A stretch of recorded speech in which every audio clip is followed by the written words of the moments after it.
व रहमतुल्लाहि व बरकातुहू। जय मीम जय भीम।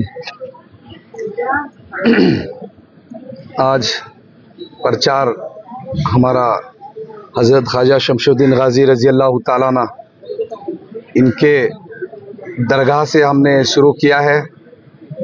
इंशाअल्लाह ताला अल्लाह हमें ज़रूर कामयाबी देगा और हमें उम्मीद है उस्मानाबाद के तमाम लोगों से, उस्मानाबाद ज़िले के लोकसभा के जितने भी लोग हैं उनसे मुझे उम्मीद है कि एक सामान्य माणूस मी उभा राहिलेलो आहे।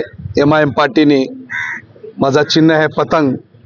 तर माझी एवढीच सर्वांना विनंती आहे की मी आजपासून सुरुवात केलेली आहे प्रचाराची। सर्वजण मला मदत करावं आणि मतदान करावं। बस, थँक्यू, धन्यवाद।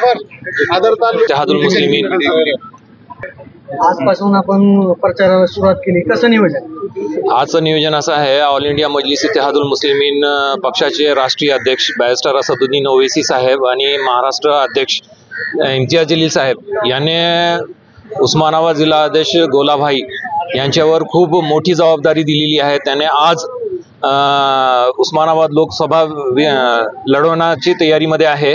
आजचं नियोजन असं आहे की हजरत ख्वाजा शमशुद्दीन रहमतुल्लाह अलैह यांच्या दर्ग्यावर चादर चढून पुढचं आयोजन असं आहे की आमची एक बैठक होणार आहे। पूर्ण जिल्ह्याचे आमचे कार्यकर्ते पदाधिकारी सर्वजण इथं उपस्थित आहेत।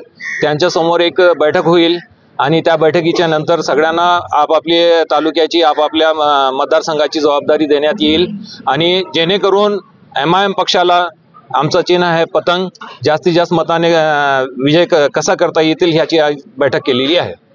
मुद्दे आमचे असे आहेत की एक तर शिक्षणमध्ये जी मुस्लिम समाजाचा स्कॉलरशिप हे बंद केलेला आहे, त्याचं जी बजेट आहे त्याच्यावर आमचे निवडून आलेले उमेदवार ही पार्लमेंटमध्ये जाऊन आमचे विषय मांडून त्याच्यावर काम करतील।